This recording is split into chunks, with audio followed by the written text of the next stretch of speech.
My dear students, welcome to EPG Pathshala.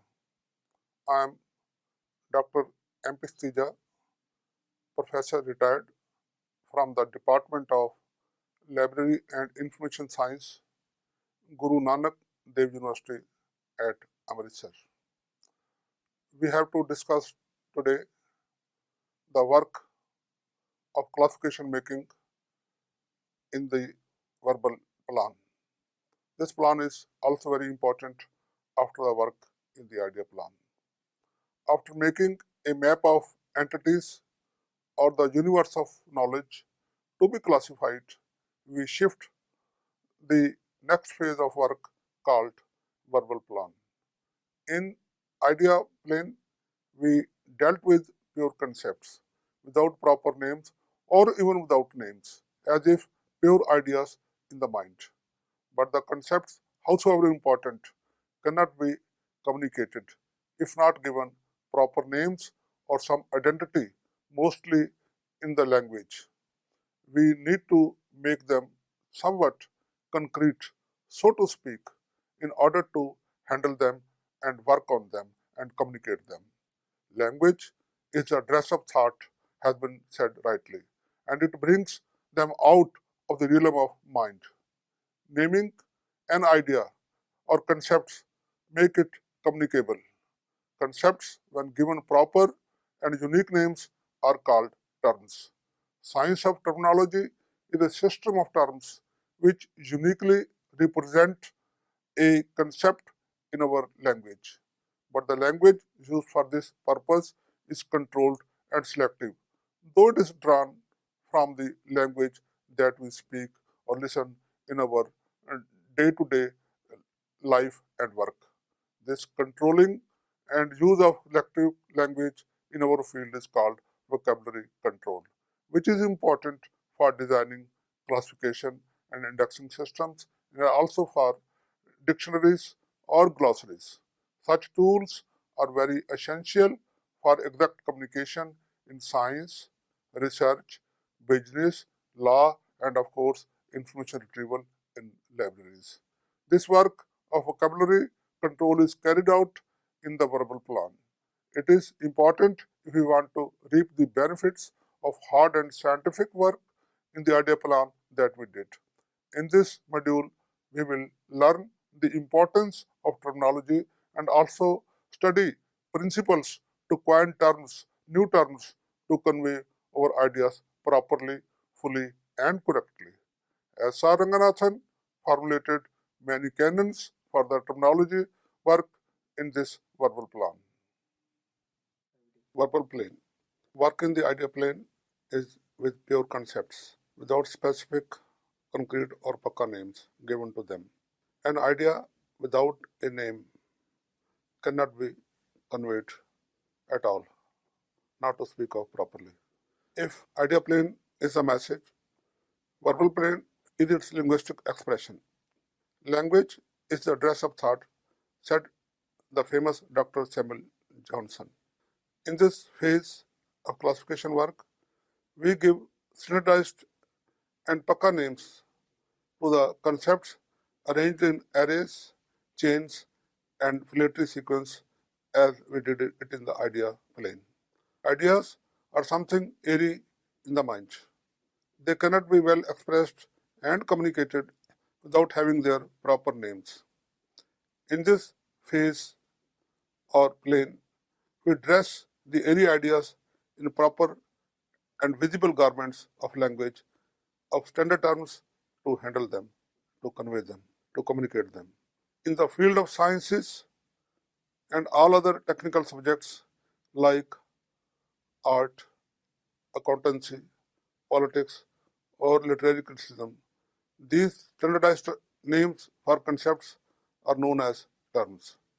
And science of assigning terms to ideas is called terminology. Verbal plane deals with terminology management. Nature of language. No doubt, language is a vehicle of thought and also of social, academic, technical, and research communication. Without it, there could not be civilization. there will be no progress, perhaps no art or science without language and its communication. Without a developed language, we will not be able to think even. It is the human species which has developed a sophisticated communication system in the form of language. Without language, there will be only animal living, not human living, as we have today. Language a paradox or ironies. But any language spoken by any community is both rich and poor. Many times it fails to convey the thoughts properly due to its inherent inadequacies. There is always a dissipation of thought between the language and the words to convey it. Too often we grope for proper words to express our feelings or ideas. It is vague at best. Synonyms. We said that language is both rich and poor. Synonyms seems that language is rich. It is rich in the sense that usually it has many words for a single concept. For example, wages, pay, salary, all this mean the same thing. Similarly, in Indian languages, Suraj, Surya, Shashi, Dinkar, Prabhakar, Aditya all mean the same concept, that is sun. Lord Krishna has many names from Gopal, Girdhar, Govardhan to Nandlal, Kanhaiya, Murli, Manohar, Keshav, Kunj, Bihari to Sham and many more. These are all synonymous words which make our language rich, and any can be used to convey the word. Different words have the same meaning are called synonyms. Homonyms. These are the converse of synonyms. Language is poor in the sense that one word may denote more than one meaning. For example, cricket is a popular game and it is also the name of an insect. Bridge is a construction over the river and also a name of a game. Beas is a river in Punjab and also a town in Punjab. Ganga is the great river and also the name of many men and women in India. A word having more than one meaning is called a homonym. In English, there is hardly a word having only one meaning. It is said that the word order has 250 different meanings in the English language itself. So is the case with words in all the languages. Ranganathan finds 5 meanings of the word classification in the technical sense. Causes of duality of language. Why a language is both rich and poor at the same time? It is a duality, paradox, irony.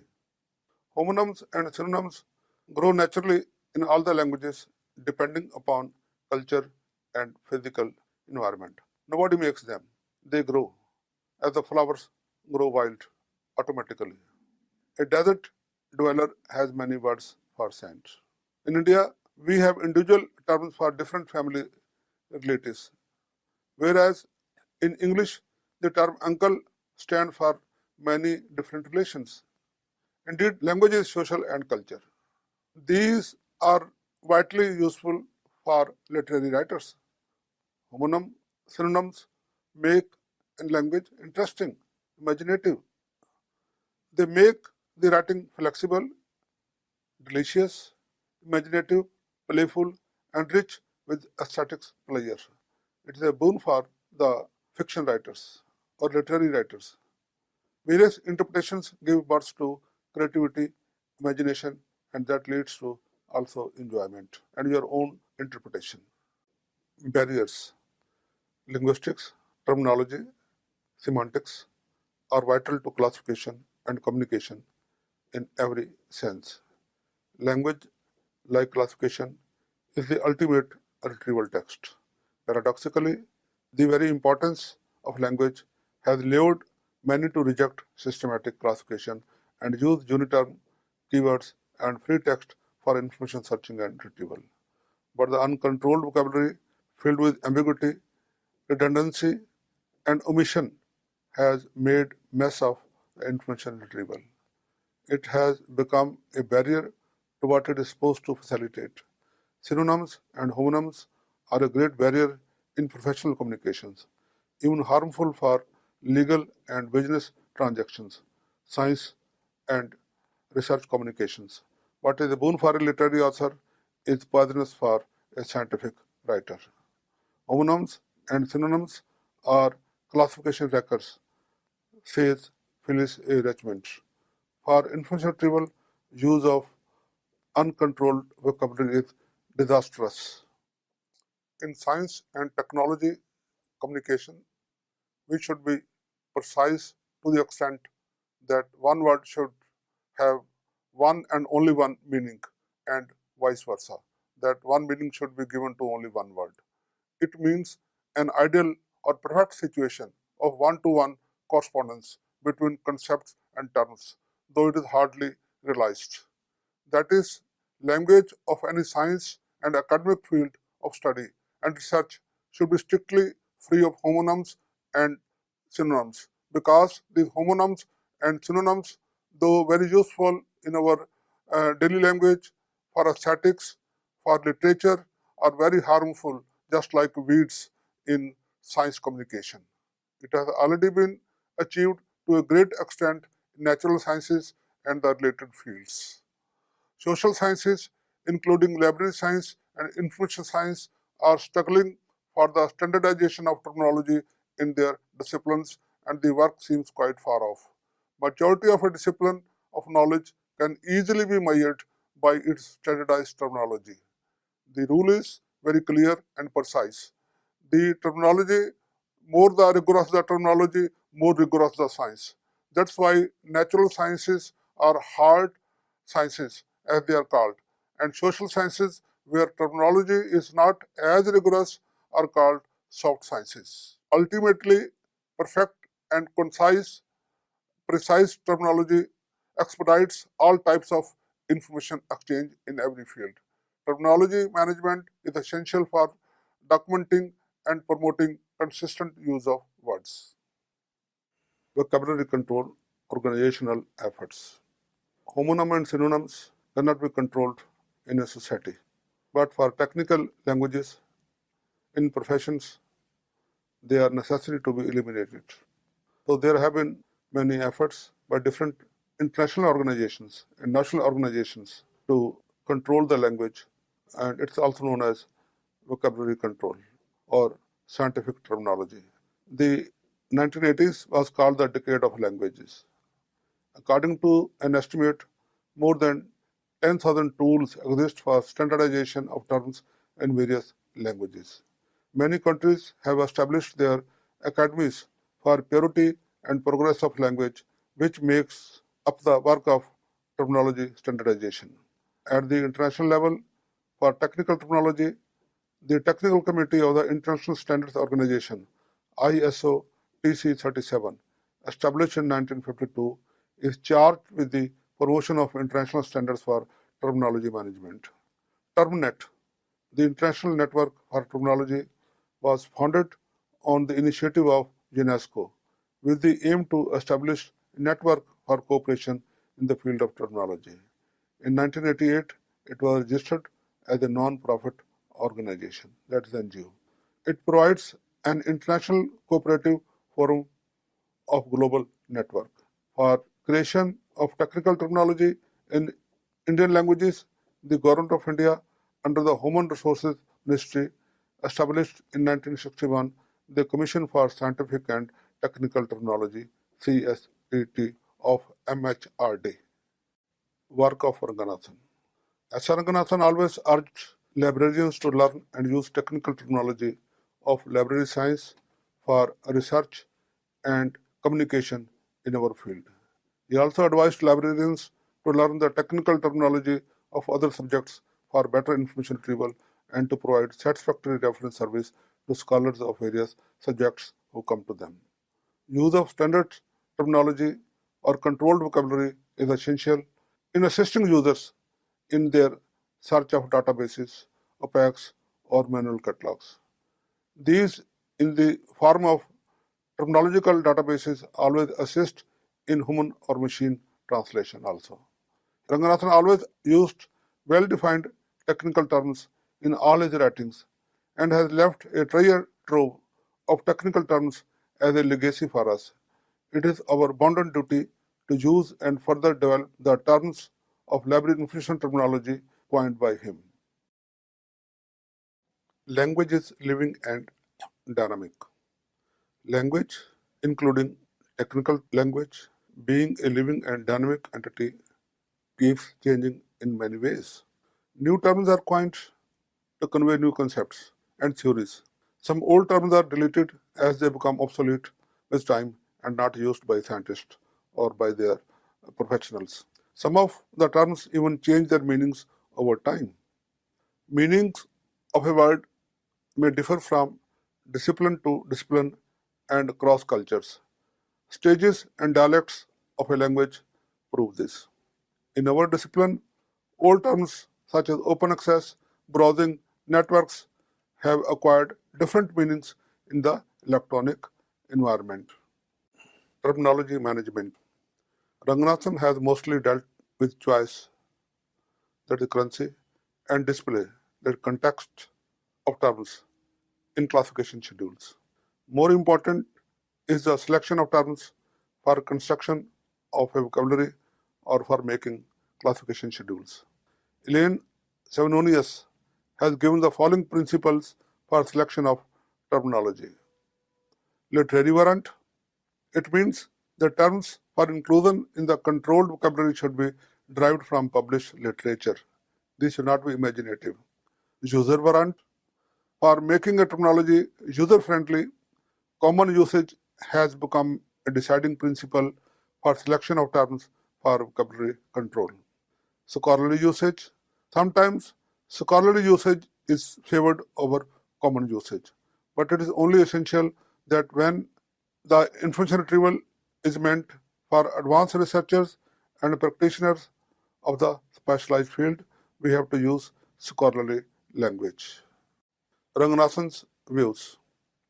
Apart from other scholars like Synonyms, Ranganathan, as given in his Prolegomena, has also laid down rules for organization of glossaries of technical terms. He writes, there should be an organization to attempt to delimit the vagueness of words and eliminate ambiguity. Establish an agreed standards terminology free of homonyms and synonyms for each subject field, and lay down methodology to coin new terms when new ideas come into being or an old term has to be replaced. Ranganathan was a great advocate of the use of scientific terminology. He was convinced that until our librarians use scientific terminology in their professional work, our library science will not become a science in the real sense. He told us that as a librarian, we have to doubly learn terminology, terminology of library science, and also the terminology of our users with whom we have to communicate and provide reference service. Ranganathan not only himself coined many new terms, he also formulated many principles for coining and display of terms for library classification systems. The first and the foremost quality of any terminology is to be free of homonym and synonyms, he said. Then following are some of the principles or canons he formulated for this purpose. Canon of context, it means that terms should be listed and read in the context of the upper link. Canon of enumeration means that the terms should have also subtopics to tell its scope. Canon of currency means that the terms that we use should be current among the specialists. The terms which have become old or obsolete should be replaced by the current terms being used today. And then is the canon of reticence. It means that the terms that we use or write should not be judgmental or critical, it should be neutral ones. Canon of context. This canon lays down that the terms in the classification schedules be written and read in the context of the upper class. Context is not to be repeated. For example, Instead of writing simple salts, double salts, complex salts, we should write as follow: salt, then its subparts should be single, double, complex, and while reading we will read it as single salt, double salt, and complex salt. For the brevity and simplicity of the schedules, it is not necessary to repeat the upper link. Display of terms should be governed by the principle of hierarchical force. It gives context and meaning to orphan terms. This canon is meant both for the classificationists and the classifiers. This common sense principle also applies in our daily routines. In the schedules, every concept has to be read and interpreted in its environmental context. It satisfies the law of parsimony and keeps the schedules tidy and slim. DDC follows this canon very rigorously, and that's why the DDC rules look very tidy. Canon of enumeration. Language being social, scope of terms or disciplines is never universally settled. Their connotations vary from time to time, even from classification system to classification system, and even from profession to profession. For example, subject dynamics is considered a part of mathematics by some and of physics by others. As another example, documentation is a part of library science and column classification, while in UDC it is an independent class. Further, constitutional history is not part of political science or law, but of history in colon classification. Ranganathan has justified it. In such cases, no one is wrong. It is debatable and it depends upon the culture. In such circumstances, it is safe to delineate or write in black and white the scope by explicitly listing, that is, enumerating its subdivisions. It is a operational and pragmatic way to define the scope of subjects. In the schemes like DDC, it is done by plenty of notes attached to the verbal entries of every class number listed in the schedule. These notes are definitional and scope notes.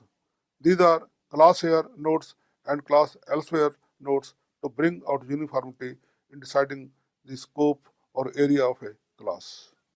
Canon of currency. As said earlier, language is living and changing.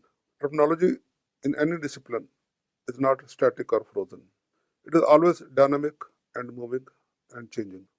Some terms become obsolete with time. They disappear in use, while many new terms are born every day. Even the old concepts get new meanings, and old concepts may get a new term. Old terms may denote new concepts. A classification system must always update its terminology using current terms with their explicit connotations. New editions of classification system not only include new knowledge or concepts or subjects, but also use current terminology. And sometimes they give new names to old subjects. For example, in the DDC, library science has become library and information science. Home science has become home management. It will not only help in efficient information retrieval, but also make our classification system respectable in the eyes of scholars and subject specialists. They will understand it better.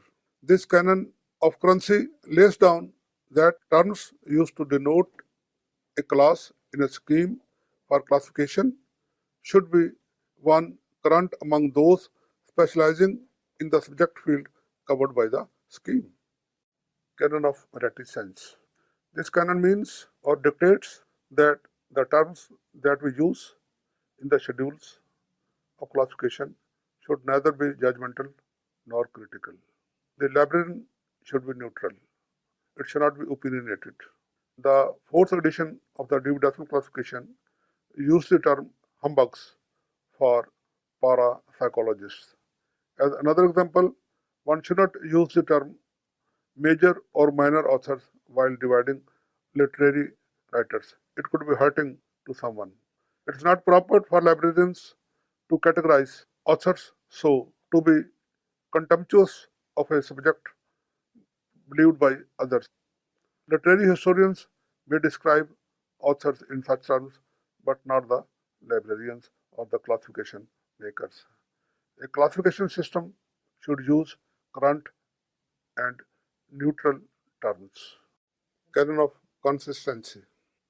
Another requirement is of consistency in the use of terminology by the schedule makers, which Ranganathan seems to have omitted, though it is very much in accordance with this philosophy. It means form of a term should remain the same, disregard of the usage or literary variant. For example, if a controlled vocabulary has included term group tests, intelligence test, then if synthesis is needed, then we should use group intelligence tests instead of group intelligence testing. No matter whatever the literature uses the later compound term.